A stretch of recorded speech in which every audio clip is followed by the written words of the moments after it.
Sir क्या नाम है? चंद्रमोहन। राहुल गांधी का बयान आया बिहार चुनाव को लेकर कि नीतीश कुमार को सत्ता में नहीं आने देना चाहिए क्योंकि उन्होंने बिहार का जो है वो सत्यानाश कर दिया है, बिहार को अशिक्षित अशिक्षित भी कर दिया है।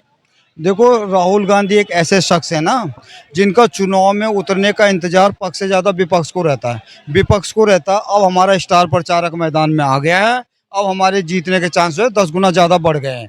अभी देखना, राहुल गांधी इसी प्रकार के उटपटांग बयान देंगे, वो सेम वैसी हो जाएगा। वो नो बॉल फेंकेंगे, क्रिकेट की भाषा में बोलूँ, और विपक्ष जो है उस पर सिक्स लगाएगा। बस ये। आप किसको देख रहे हैं वैसे बिहार में? देखो, बिहार में जो है एनडीए रिपीट करेगी। इसका कारण क्या है कि जो है एक तो जो है ये राहुल गांधी और जो कन्हैया कुमार के रूप में कांग्रेस की टीम उतरी है ना, ये जो है कांग्रेस को और धरातल में ले जाएगी। कन्हैया कुमार का तो वैसे भी बदनाम है रिकॉर्ड जेएनयू में। आपने देखा ही होगा कि जब भारत तेरे टुकड़े होंगे किस तरीके से वो ढपली बजा रहा था। तो वो कन्हैया कुमार जैसे नेता अगर इस कांग्रेस में आते रहे तो अभी तो ये बिहार, बंगाल, यूपी इनमें ही मांग रहे हैं ना सीटें लोकल पार्टियों से। आने वाले टाइम में ये कर्नाटक और हिमाचल में भी सीट मांगते हुए घूमेंगे। और दूसरी भाई राहुल गांधी की, ऐसे टाइम में जब देश युद्ध के माहौल में था, ये इस तरीके की बयानबाजी कर रहे थे जिससे दुश्मन देश के मनोबल तो उठ रहा था, लेकिन हमारे देश और हमारी सेना का मनोबल जो तोड़ने का काम कर रहे थे ना, ये कहीं ना कहीं जो है ना उस चुनाव पे ये बात भी असर डालेगी। लेकिन नीतीश कुमार पे हर कोई विपक्ष का उंगली उठा रहा है कि उन्होंने बिहार का जो है वो बेड़ा गर्क कर दिया है, सत्यानाश कर दिया है, बिहार को और पीछे लेकर चले गए हैं वो। क्या हकीकत है इस बात? देखो, सच्चाई ये है कि बिहार का बेड़ा गर्क उस टाइम में हुआ था जब आरजेडी की सरकार थी। उस टाइम में बहन बेटियों का स्कूल जाना मुश्किल हो गया था, व्यापारियों का व्यापार करना मुश्किल हो जाता था। उस टाइम में क्या था, जब भी ये आरजेडी के किसी उसके परिवार में कोई फंक्शन होता था ना, तो ये मार्केट वाले ये समझ लेते थे कि आज मार्केट लूटने वाली है। इस टाइप का वहाँ पे शासन चल रहा था। वहाँ पे एक बड़ा ही अराजकता वाला माहौल था। कई बार कोर्ट से भी फटकार लगी थी उनको, जिस तरीके से उनका जो कानून व्यवस्था थी। तो अगर अब जो बिहार जरा थोड़ा प्रगति की राह पे आया है, और एनडीए का हटने का मतलब ये हो जाएगा कि बिहार की प्रगति को फिर रिवर्स गियर लग जाएगा। नीतीश चाचा ही आएंगे दोबारा से सीएम?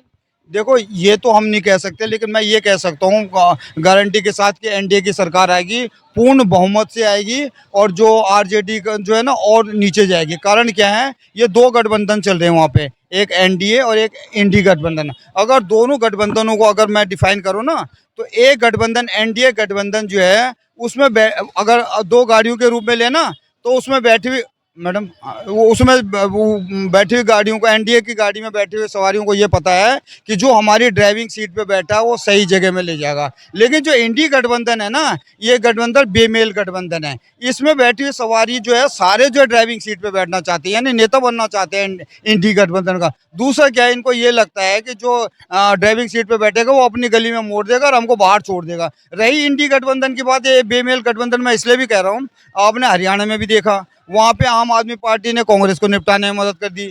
दिल्ली में कांग्रेस ने आम आदमी पार्टी को निपटाने में, यही काम जो है राहुल गांधी और कन्हैया कुमार के नेतृत्व में कांग्रेस आरजेडी को निपटाने में करेगी। क्या नाम है? अमित नाम हुआ मेरा। क्या कहना है इस? देखिए, सबके अपने अपने ओपिनियन होते हैं, ठीक है। ये बोल देना कि एनडी गठबंधन हो चाहे इंडी गठबंधन हो, दोनों में कोई समानता नहीं है, कोई बात नहीं। देखिए, कन्हैया कुमार के ऊपर आरोप लगाना बड़ा आसान है, ठीक है भाई साहब। कन्हैया कुमार देशद्रोही है, उसने नारा लगाया, उसको तो सजा होनी चाहिए, ये बात मैं भी मानता हूँ। बट मुझे जानना ये है कि पिछले 11 सालों से तो भाजपा की सरकार रही है। चलो मान लिया सेंटर में थी, अब तो केंद्र सरकार में भी आए 100 दिन हो गया। भैया, एंटी नेशनल का केस जिसके ऊपर है, तुम्हारी सरकार बनने के पहले दिन ही अगर कार्रवाई तुम नहीं करते तो इसका मतलब उससे बड़े एंटी। राहुल गांधी का भी बयान आया आज कि नीतीश कुमार ने जो है वो बिहार को पीछे ले गए हैं और अशिक्षित बिहार को बना दिया है उन्होंने। नहीं तो 55 साल इनके हाथ में, 30-40 साल बिहार था, तो इन्होंने कौन सा बिहार को बड़ा डेवलपमेंट कर दिया था? है, अपने भी कारनामे बताओ ना। ये तो बहुत आसान होता है ना कि भाई मेरे बाप ने कुछ गलती करी, बोली मैं उसके लिए सॉरी।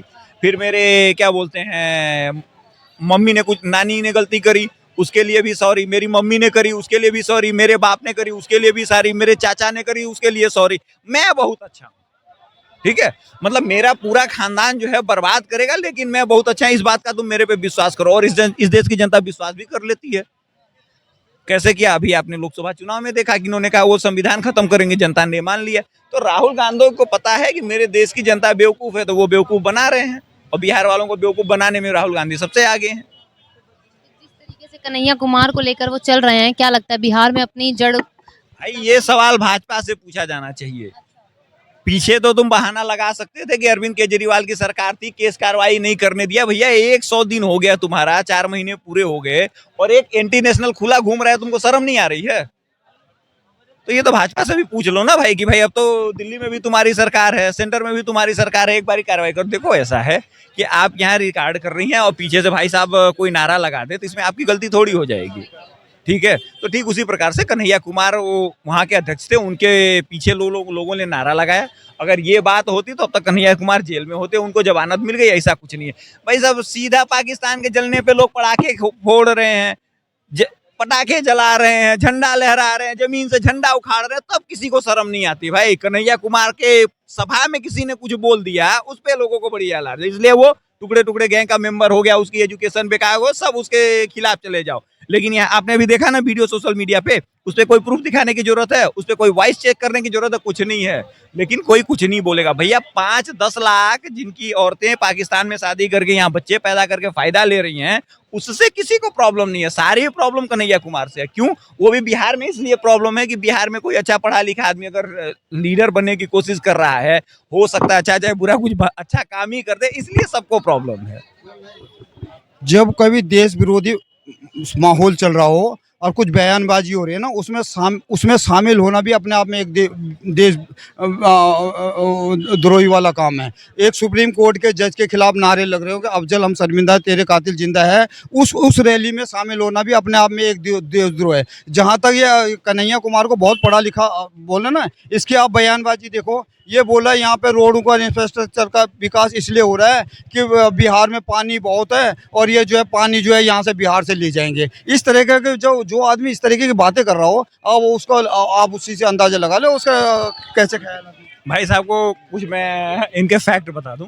दुनिया में कुछ जगह ऐसी है जहां प्योर वाटर होता है, जिसमें से कुछ रसिया है, कुछ कनाडा का एरिया है, ठीक है? और भूमिगत जल जो होता है अंडर वाटर, अर्थ के अंदर, वो सबसे ज्यादा बिहार और यूपी के बेल्ट में आता है। क्यों? क्योंकि बिहार में आज भी नदियों के चलते वहां पे लोग जमीन से पानी नहीं निकालें, ये हकीकत है। लेकिन लोगों को समझने के लिए दिमाग चाहिए। वो तो सबका पता है ना। वो कन्हैया कुमार असली प्रॉब्लम लोगों की नहीं है, प्रॉब्लम नेताओं की है।